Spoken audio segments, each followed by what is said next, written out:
Hi hello welcome back to my YouTube channel 30 days ಚಾಲೆಂಜಲ್ಲಿ ಇವತ್ತು date.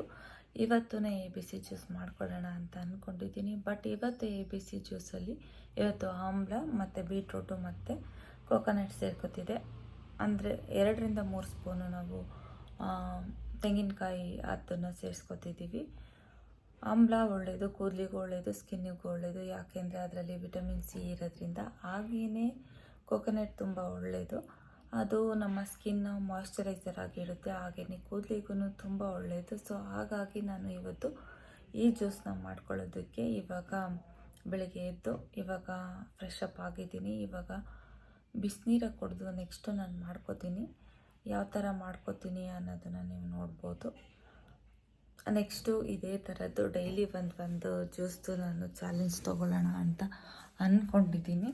So ನೋಡೋಣ 30 ಡೇಸಲ್ಲಿ ನನ್ನ ಸ್ಕಿನ್ನು ಯಾವ ಥರ ರಿಸಲ್ಟ್ ಕೊಡುತ್ತೆ ಅನ್ನೋದನ್ನು. ಯಾಕೆಂದರೆ ಇವಾಗ ಸ್ವಲ್ಪ ನಂದು ವರ್ಕ್ ಅಂತ ಓಡಾಟ ಜಾಸ್ತಿ ಆಗಿದೆ. ಹಾಗಾಗಿ ನಂದು ಡಸ್ಟು ಆ ಥರದ್ದೆಲ್ಲ ಆಗಿ ಸ್ವಲ್ಪ ಪಿಂಪಲ್ಸ್ ಆ ಥರ ಆಗಿತ್ತು. ಯಾಕೆಂದರೆ ನಾವು ಮೇಲ್ಗಡೆ ಏನೇ ಅಪ್ಲೈ ಮಾಡೋದ್ರಿಂದ ಸ್ಕಿನ್ನಿಗೆ ಯಾವುದೇ ರೀತಿ ಚೇಂಜಸ್ ಆಗೋದಿಲ್ಲ.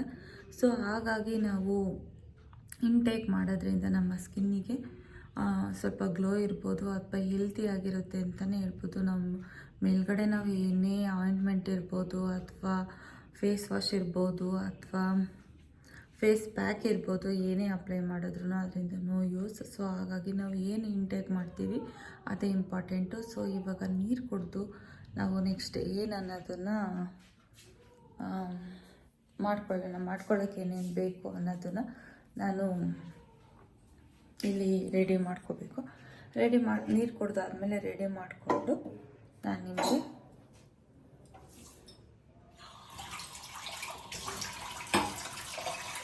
ಯಾವ ಥರ ಎಷ್ಟು ಕ್ವಾಂಟಿಟಿ ಹಾಕೋಬೇಕು ಅಂತ ನಾನು ನಿಮಗೆ ಹೇಳ್ತೀನಿ. 1-2 ನೆಲ್ಲಿಕಾಯಿ ಓಕೆ. ಬಟ್ ಕೆಲವರಿಗೆ ಏನು ಅನಿಸುತ್ತೆ ಅಂದರೆ ನೆಲ್ಲಿಕಾಯಿನ ಒಂಥರ ಏನು ಒಗರು ಆ ಥರದ್ದು ಇರುತ್ತೆ, ಕುಡಿಯೋದಕ್ಕಾಗಲ್ಲ ಅನ್ನೋ ಥರದ್ದು ಇರುತ್ತೆ ಕೆಲವರಿಗೆ. ಬಟ್ ಆ ಥರ ಇದ್ದರೆ ಬೆಲ್ಲ ಅಥವಾ ಬ್ರೌನ್ ಶುಗರ್ನ ಸೇರಿಸ್ಕೊಳ್ಳಿ. ಆಮೇಲೆ ಇದರಿಂದ ವೆಯ್ಟ್ ಲಾಸ್ ಆಗುತ್ತಾ ಅಂತ ಕೇಳಿದ್ರೆ ಹೌದು ಆಗುತ್ತೆ weight loss. Depends on your body. So ಹಾಗಾಗಿ ನಂದು ವೆಯ್ಟ್ ಲಾಸು ಆಗಿತ್ತು ಲಾಸ್ಟ್ ಟೈಮ್ ನಾನು ತಗೊಳ್ಳುವಾಗ. ಬಟ್ ಈ ಸಲ ಗೊತ್ತಿಲ್ಲ, ಅದ್ರ ಜೊತೆಗೆ ವಾಕ್ ಆ ಥರದ್ದು ಇರಬೇಕು, ವರ್ಕೌಟು ಇರಬೇಕು. ಸೊ ಹಾಗಾಗಿ ನಾನಿವಾಗ ನಿಮಗೆ ಬಿಸಿನೀರು ಕುಡಿದು ನಾನು ಮತ್ತೆ ಎ ಬಿ ಸಿ ಜ್ಯೂಸ್ ಮಾಡ್ಕೊಳ್ಳುವಾಗ ಸಿಗ್ತೀನಿ. ಸೊ ಅಲ್ಲಿವರೆಗೂ ಕೀಪ್ ವಾಚಿಂಗ್. ಹೊರಗಡೆ ಹೋಗಿದ್ದೆ, ರಾತ್ರಿ ಮಳೆ ಬಂದಿತ್ತಲ್ವ. ಸೊ ಬೆಳಿಗ್ಗೆ ಫುಲ್ಲು ಫ್ರೆಶ್ ಆಗಿದ್ದು. ಈ 1 ಇಯರ್ಗೆ ಒಂದೇ ಸಲ ಇದು ಹೂ ಬಿಡೋದು ಮೇ ಟೈಮಲ್ಲಿ. ಸೊ ಇದು ಹೂ ಬಂದಿತ್ತು, ತುಂಬ ಚೆನ್ನಾಗಿ ಅನ್ನಿಸ್ತಿತ್ತು. ಹಾಗಾಗಿ ನಾನು ಇವಾಗ ವಿಡಿಯೋ ಮಾಡಿಕೊಂಡೆ. ಜೊತೆಗೆ ನೋಡ್ತಿರ್ಬೋದು, ಇಲ್ಲಿ ನಾನು ಒಂದು ದಪ್ಪದು ಬೆಟ್ಟದ ನೆಲ್ಲಿಕಾಯಿ ತೊಗೊಂಡಿದ್ದೀನಿ. ಒಂದು 3-4 ಸ್ಪೂನ್ ಆಗೋಷ್ಟು ನಾನು ಇಲ್ಲಿ ಕೋಕೋನಟ್ ತೊಗೊಂಡಿದ್ದೀನಿ. ಅರ್ಧದಲ್ಲಿ ಸ್ವಲ್ಪ ಅರ್ಧ ಅಂದರೆ 1/4 ಭಾಗ ನಾನು ಬೀಟ್ರೋಟ್ನ ತೊಗೊಂಡಿದ್ದೀನಿ.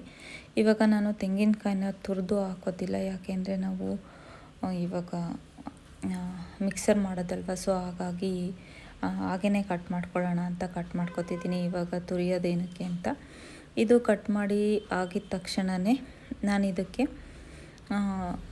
ಮಿಕ್ಸಿಗೆ ಹಾಕೋತೀನಿ. ನೀವು ಬೇಕಂದರೆ ಇಲ್ಲಿ ಸ್ವಲ್ಪ ಬೇಕಿದ್ರೆ ನೀವು ಕ್ಯಾರೆಟನ್ನು ಯೂಸ್ ಮಾಡ್ಕೋಬೋದು. ಇಲ್ಲ ಲಾಸ್ಟಲ್ಲಿ ನೀವು ಮಿಕ್ಸ್ ಮಾಡಬೇಕಾದ್ರೆ ಸ್ವಲ್ಪ ಲೆಮನ್ನು ಅಥವಾ ಜೇನುತುಪ್ಪ ಆ ಥರದನ್ನು ಆ್ಯಡ್ ಮಾಡ್ಕೋಬೋದು ನಿಮಗೆ ಇಷ್ಟ ಇದ್ದರೆ. ಅಥವಾ ನಿಮಗೆ ಸ್ವೀಟ್ ಬೇಕು ಅಥವಾ ಒಗ್ಗರನ್ಸುತ್ತೆ, ಕುಡಿಯೋದಕ್ಕಾಗಲ್ಲ ಅನ್ನೋ ಥರ ಇದ್ದರೆ ನೀವು ಸ್ವಲ್ಪ ಜೇನುತುಪ್ಪ ಅಥವಾ ಬ್ರೌನ್ ಶುಗರು ಅಥವಾ ಬೆಲ್ಲ ಆ ಥರದ್ದೇನಾದ್ರೂ ನೀವು ಸೇರಿಸ್ಕೊಂಡು ಕುಡಿಯೋದಕ್ಕೆ ಈಸಿ ಆಗುತ್ತೆ. ಕೆಲವರಿಗೆ ಸ್ಟಾರ್ಟಿಂಗು ಪ್ರಾಬ್ಲಮ್ ಇರುತ್ತೆ, ಈ ಥರದ್ದೆಲ್ಲ ಕುಡಿದು ಅಭ್ಯಾಸ ಇರಲ್ಲ. ಆ ಥರದವರು ಸ್ವಲ್ಪ ಸ್ಟಾರ್ಟಿಂಗು ಬೆಲ್ಲ ಆ ಥರದ್ದು ಯೂಸ್ ಮಾಡಿ. ಸಕ್ಕರೆನ ಸ್ವಲ್ಪ ಅವಾಯ್ಡ್ ಮಾಡಿ ಅಂತ ಹೇಳ್ತೀನಿ. ನಾನು ಸ್ವಲ್ಪ ಸಕ್ಕರೆನ ಕಡಿಮೆ ಯೂಸ್ ಮಾಡೋದು. ಸೊ ಹಾಗಾಗಿ ನಾನು ಕಡಿಮೆ ಯೂಸ್ ಮಾಡ್ತೀನಿ, ನೀವೂ ಕಡಿಮೆ ಯೂಸ್ ಮಾಡಿ. ನೋಡ್ತಿರ್ಬೋದು, ನಾನಿಲ್ಲಿ ಒಂದು ಬೌಲ್ ಇಟ್ಕೊಂಡಿದ್ದೀನಿ. ಡೈಲಿ ಇದೊಂದು ಬೌಲಲ್ಲಿ ಯಾವುದೇ ಆಗಿರ್ಬೋದು ಎ ಬಿ ಸಿ ಜ್ಯೂಸು, ಈ ಬೌಲಲ್ಲಿ ಒಂದು ಬೌಲ್ನ ನಾನು ಕ್ವಾಂಟಿಟಿಯಾಗಿ ಇಟ್ಕೋತೀನಿ, ಸಾಕು ಅನಿಸುತ್ತೆ. ಇದರಲ್ಲಿ ನಾವು ಮಾಡ್ಕೊಳ್ಳೋದ್ರಿಂದ ಸಾಕು. ಹಾಗಾಗಿ ನಾನು ಈ ಬೌಲಲ್ಲೇ ನಾನು ಕ್ವಾಂಟಿಟಿ ಇಟ್ಕೊಂಡಿದ್ದೀನಿ, ಈಸಿ ಆಗುತ್ತೆ ಅನ್ನೋದಕ್ಕೋಸ್ಕರ. ಯಾವುದೂ ಜಾಸ್ತಿ ಆಗೋಲ್ಲ, ಯಾವುದೂ ಕಡಿಮೆ ಆಗೋಲ್ಲ. ಸೊ ಹಾಗಾಗಿ ನಾನು ಈ ಬೌಲಲ್ಲೇ ನಾನು ರೆಡಿ ಮಾಡ್ಕೋತೀನಿ. ನಂತರ ಇದಕ್ಕೆ ಸ್ವಲ್ಪ ನೀರು ಸೇರಿಸ್ಕೋತೀನಿ. ನೀರು ಸೇರಿಸ್ಕೊಂಡು ನೀವು ಬೇಕಿದ್ದರೆ ಹಾಗೇ ಸ್ವಲ್ಪ ಪಲ್ಪಿ ಥರ ಇರುತ್ತಲ್ವ, ಹಾಗೇ ಕುಡಿಬೋದು. ಇಲ್ಲಾಂದರೆ ಅದನ್ನು ಏನು ಸ್ವಲ್ಪ ಸೋಸ್ಕೊಂಡು ಆ ಥರನೂ ನೀವು ಮಾಡ್ಕೊಂಡು ಕುಡಿಬೋದು. ನನಗೆ ಪಲ್ಪಿ ಇಷ್ಟ ಆಗಲ್ಲ, ಸೊ ಹಾಗಾಗಿ ನಾನು ಸ್ವಲ್ಪ ಸೋಸ್ಕೊಂಡು ಆ ಥರದ್ದೆಲ್ಲ ಕುಡಿತೀನಿ. ಏನಂತಾರೆ ಸೋಸೋದ ಅದನ್ನೇ ಆ ಥರ ಮಾಡ್ಕೊಂಡು ಕುಡಿತೀನಿ. ನೋಡ್ಬೋದು ಫೈನಲಿ ಜ್ಯೂಸ್ ರೆಡಿ ಆಗಿದೆ. ಇವಾಗ ನಾನು ಇದನ್ನು ಜ್ಯೂಸ್ ಕುಡಿತೀನಿ. ನನಗಂತೂ ತುಂಬಾ ನಾನಂತೂ ಇಷ್ಟಪಟ್ಟೆ ಕುಡಿತೀನಿ. ಇದರಿಂದ ನನಗೆ ಕುಡಿಯೋದಕ್ಕೆ ಒಂಥರ ಆ ಥರದ್ದೇನೂ ಇಲ್ಲ. ಬೆಳಗ್ಗೆ ನಾನು ಇವಾಗ 30 ಡೇಸ್ ಚಾಲೆಂಜ್ ತೊಗೊಂಡಿದ್ದೀನಲ್ವ, ಸೊ ನಾನು ಯಾವುದೇ ರೀತಿ ಕಾಫಿ ಟೀ ಆ ಥರದ್ದೇನೂ ಕುಡಿತಿಲ್ಲ. ABC juice ಕುಡಿತಿದ್ದೀನಿ.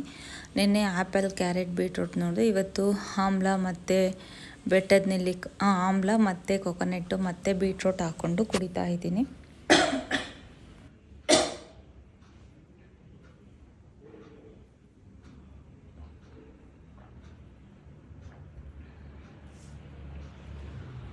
ಬ್ರೇಕ್ಫಾಸ್ಟು ಇದು ಏನು ABC ಜ್ಯೂಸ್ ಒಂದೇ ಸಾಕಾಗಲ್ಲ ಅಂತ ಇದು ನಾನು ಇದು ಕುಡ್ದಿದ್ದೀನಿ ಅಂತ ಬ್ರೇಕ್ಫಾಸ್ಟ್ನ ಯಾವುದೇ ಕಾರಣಕ್ಕೂ ಸ್ಕಿಪ್ ಮಾಡಿಬಿಡಿ.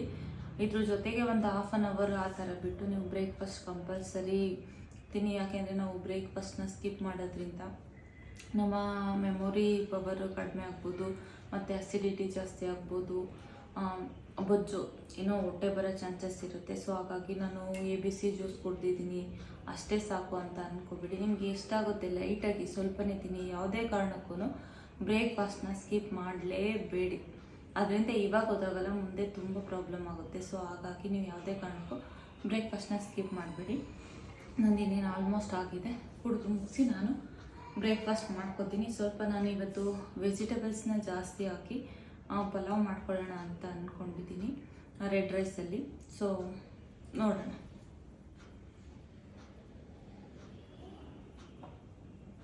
ಅಂದರೆ ಸ್ಕಿನ್ ಕೇರಿಗೆ ಬರೀ ABC ಜ್ಯೂಸ್ ಒಂದೇ ಅಲ್ಲ, ಇವಾಗ ಆಮ್ಲನೂ ಸೇರಿಸ್ಕೊಂಡಿದ್ದೀನಿ, ನಾನು ಕೊಕೊನಟ್ ಸೇರಿಸ್ಕೊಂಡಿದ್ದೀನಿ. ನಾಳೆ ಕುಕುಂಬರು ಆ ಥರದ್ದೇನಾದ್ರೂ ನಾನು ಜ್ಯೂಸ್ ಮಾಡ್ಕೊಂಡು ಕುಡಿಬೋದು, ಅಥವಾ ಬರೀ ಆಮ್ಲದ್ದೇ ಜ್ಯೂಸ್ ಮಾಡ್ಕೊಂಡು ಕುಡಿಬೋದು, ಅಥವಾ ಲೆಮನ್ದು ಮತ್ತು ಆರೆಂಜು ಅದನ್ನು ರಾತ್ರಿ ನೆನೆಸಿ ಅದನ್ನು ಕುಡಿಬೋದು. ಸುಮಾರಿದೆ ಈ ಥರ, ನೀವು ಡೈಲಿ ನೋಡ್ತಾ ಹೋಗ್ಬೋದು. ಮೇ ಬಿ ಏನಾದರೂ ನಂದು ವರ್ಕ್ ಇದ್ದು ನಾನು ಬೇರೆ ಕಡೆ ಹೋಗೋದಾದರೆ ಮಾತ್ರ ಮೇ ಬಿ ಅಲ್ಲಿ ಮಾಡ್ಕೊಳ್ಳೋಕ್ಕಾಗದೇ ಇರೋ ಕಾರಣ ಸ್ಕಿಪ್ ಆಗ್ಬೋದು. ಅದು ಬಿಟ್ಟರೆ ನಾನು ಮನೇಲೇ ಇದ್ದರೆ ಖಂಡಿತ ಸ್ಕಿಪ್ ಆಗೋಲ್ಲ ಅಂತ ಅಂದ್ಕೊಂಡಿದ್ದೀನಿ. ಸೊ ನೋಡೋಣ ಏನೇನಾಗುತ್ತೆ. ಅಲ್ಲೂ ಆಲ್ಮೋಸ್ಟ್ ನಾನು ಟ್ರೈ ಮಾಡ್ತೀನಿ. 30 ಡೇಸ್ ಚಾಲೆಂಜ್ ತೊಗೊಂಡಿದ್ದೀನಲ್ವ, ಈ ವರ್ಕು ಇದೆಲ್ಲ ಮುಗಿಸ್ಕೊಂಡ್ಮೇಲೆ ಚಾಲೆಂಜ್ ತೊಗೋಬೇಕಿತ್ತು. ಬಟ್ ನೋಡೋಣ, ಅಟ್ಲೀಸ್ಟ್ ಅಲ್ಲಿ ಲೆಮನ್ ವಾಟರ್ ಆದ್ರೂ ಕುಡಿಯೋಣ ಅಂತ ಅಂದ್ಕೊಂಡಿದ್ದೀನಿ. ನೋಡೋಣ ಏನಾಗುತ್ತೆ.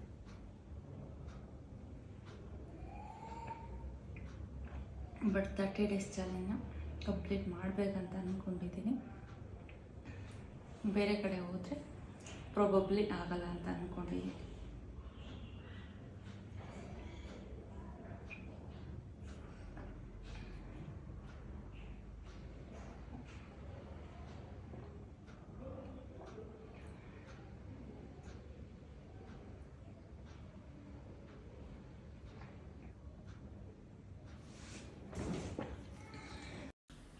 ಸೊ ಕುಡ್ದಿದ್ದ ನಂತರ ಸ್ವಲ್ಪ ಒಂದು 5 ನಿಮಿಷ ನಂದು ಬೇರೆದು ಕೆಲಸ ಇತ್ತು, ಅದೆಲ್ಲ ಮುಗಿಸ್ಕೊಂಡೆ.